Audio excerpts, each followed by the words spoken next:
Greetings, comrades. Today we are going to be disassembling this BEON PC from the year 2000.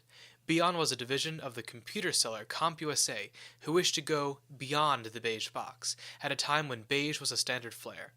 This particular computer features a super fast 700 MHz Pentium 3, 128 megabytes of RAM, and shipped with Windows ME. But I replaced it with Windows 2000 instead because I don't hate myself. So sit back and watch me struggle with missing parts, non-standard sizes, and a general inability to make this thing work. Now this will be interesting as this is a very small form factor case, especially considering the time. So here we go.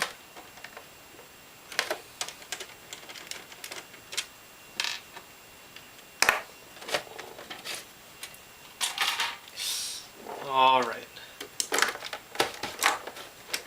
So the top and the base kind of clip off of each other, and I believe this front panel comes out with these screws, there and there. Yep, just like that. We've got the floppy drive connector, the IDE cable for the CD drive, front panel LEDs right here, and the power to both the floppy drive and the CD drive. God, these old Molex things are so hard to pull out of computers. So let's put that to the side. Now, so we're going to remove the bottom, the base here from the top. So we need to disconnect power and IDEs going into the bottom. Disconnect these two reset switches and stuff. That, and now we should be able to.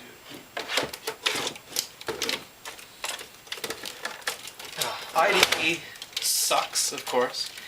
Big, fat, long ribbon cables, very wide, very gray.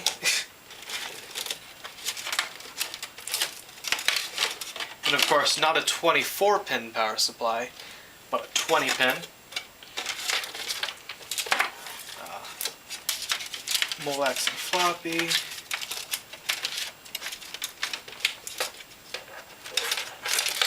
And panel I/O on the bottom. Alright, let's put that to the side. So now I've got the base.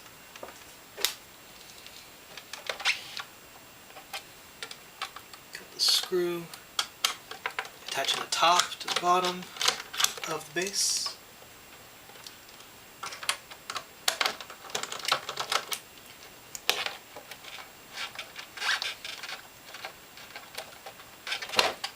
There we go. Should slide forward or back. There we go. Okay.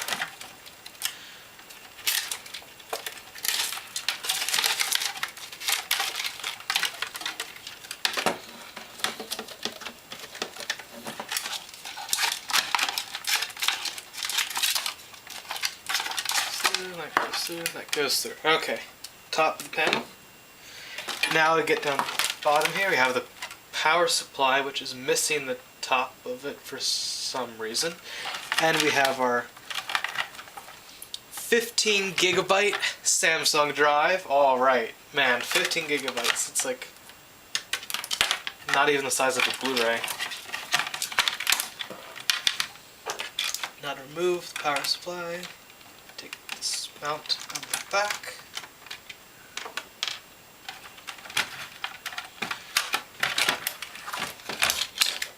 Disconnect from the drive.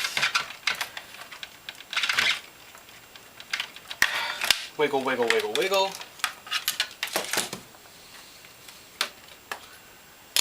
And to remove the power supply, yep, screws on the bottom.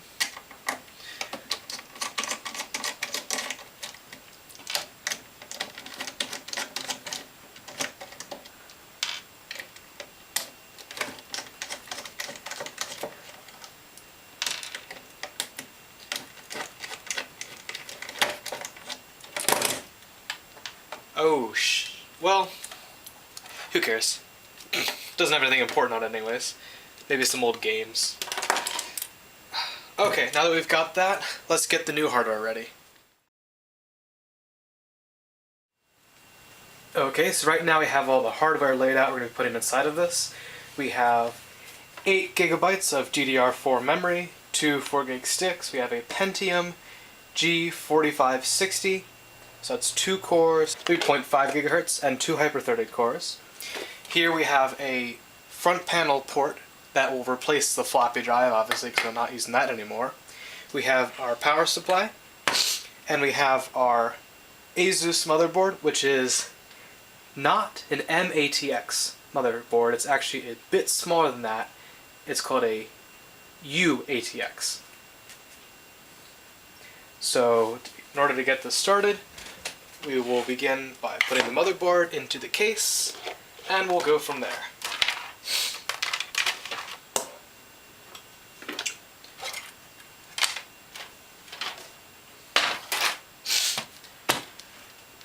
Well, okay, so to save myself a buck, I bought a out-of-the-box motherboard here, which means it did not come with a backplate.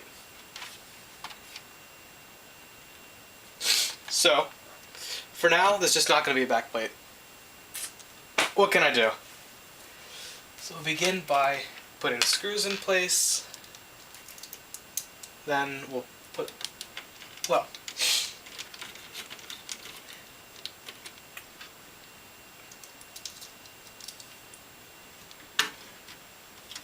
now I've always thought the amount of screws they make you put in the motherboard is a little bit many. I mean, like 6. This thing does not weigh that much. Anyways, there's 3. Lost a bit.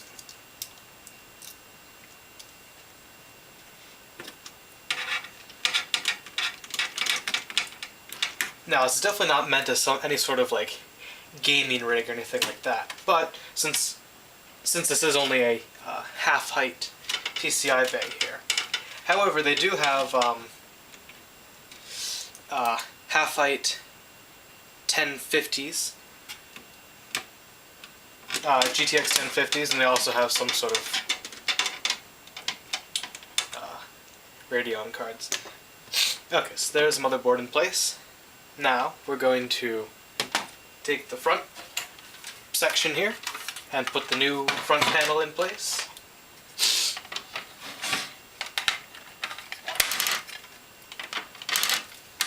So begin by running the cables through and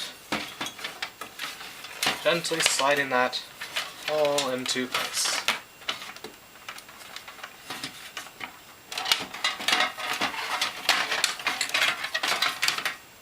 Like so.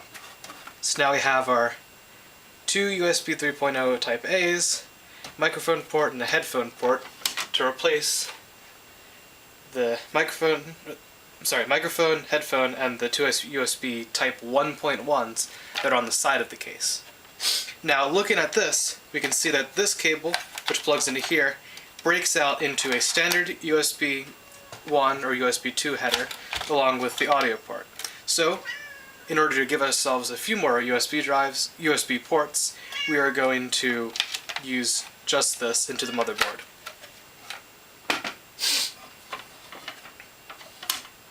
So now we will screw this into place with these screws collected from earlier. So here we go for screwing in.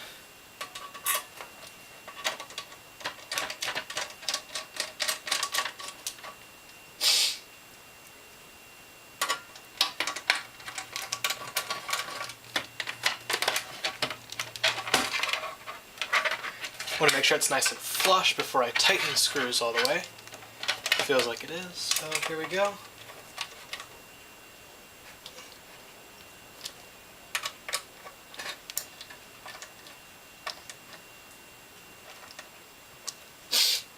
And look at that, now we've got USB 3.0. So that's the front panel.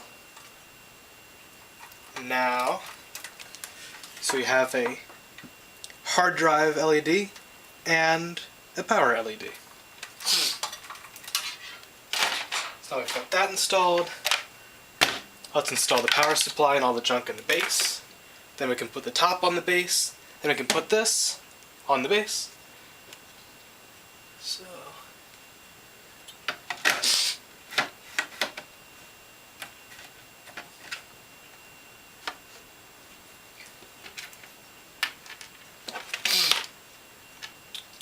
actually, let's do the hard drive later. Power supply first. Most important thing.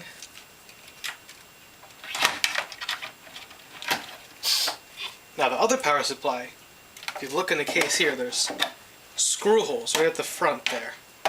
This power supply does not have them. So I'm going to go get the old one, and we're going to move the little bracket onto there. Here's what I was talking about. This is like a little bracket thing. So we'll remove that.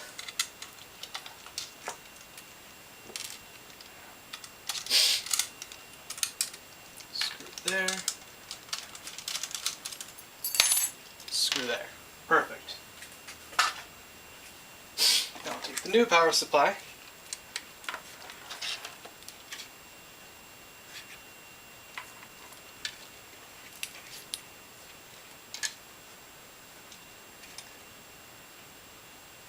Line it up. Oh, I've been doing this all off camera. Whoops. Here we go.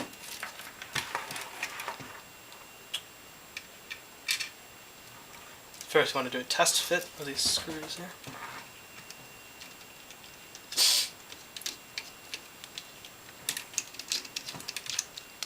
Okie doke.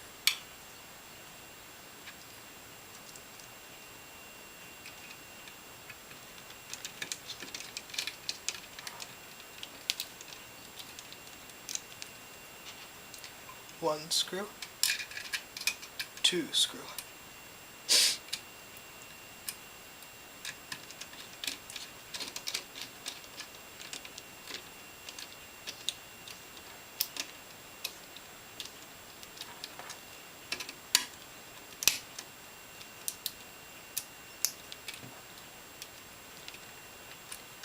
Alright, now it's ready to put in the bottom.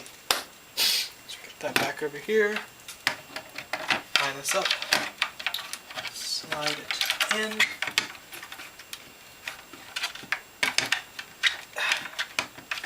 It's a tight fit, definitely.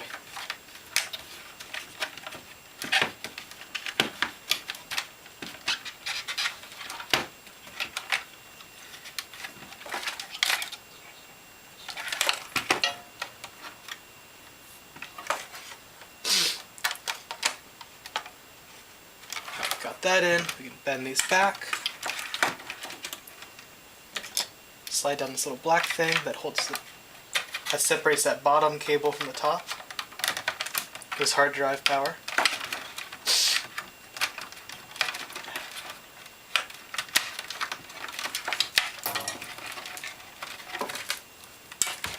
There we go. Now that we've got that, we'll just take the back screw. Screw it into the back of the power supply right here.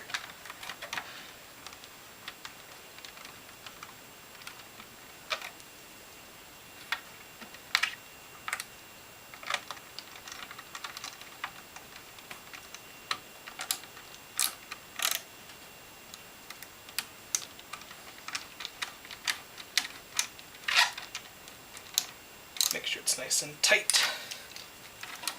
Now we can go to the bottom and find two screws there. Well, I don't know if you noticed during this disassembly, but I did not remove any screws from the first power supply. So that bracket was just sitting on there doing nothing. But, got a whole bag of screws.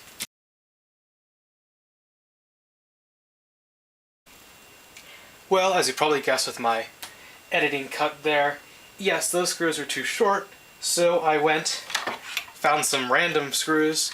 They seem to work alright. So, anyways, here we go.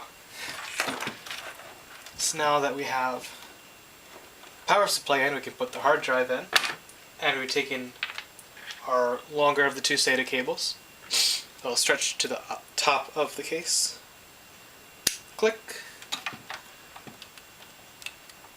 And click.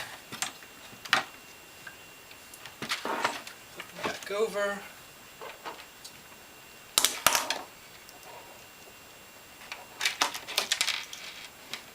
Yes, I'm bad at this. Can't even put a screw on a screwdriver one-handed.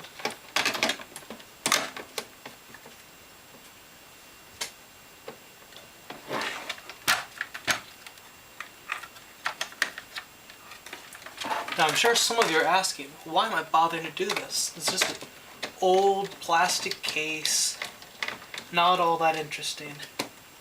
Well, you know, it's part of my childhood. It's memories. That's the important part.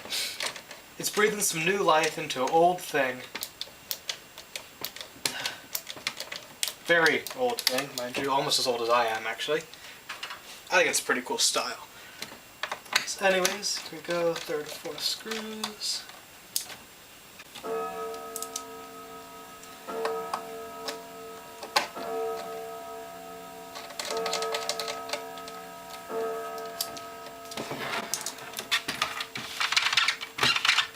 Okay, so now let's plug this USB thingy in.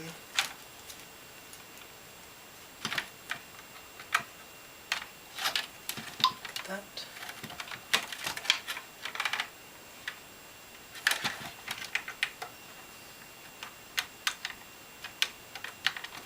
Yeah, it definitely does. See, there's no, this thing's so old, there's no directional, you can't actually tell which way it's supposed to go on. It goes on that way. Now,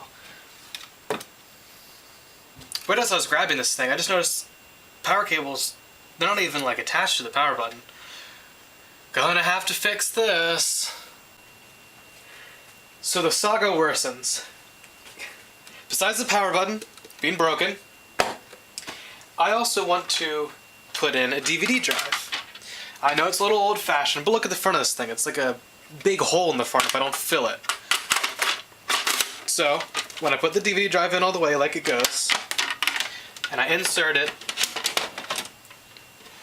into the case,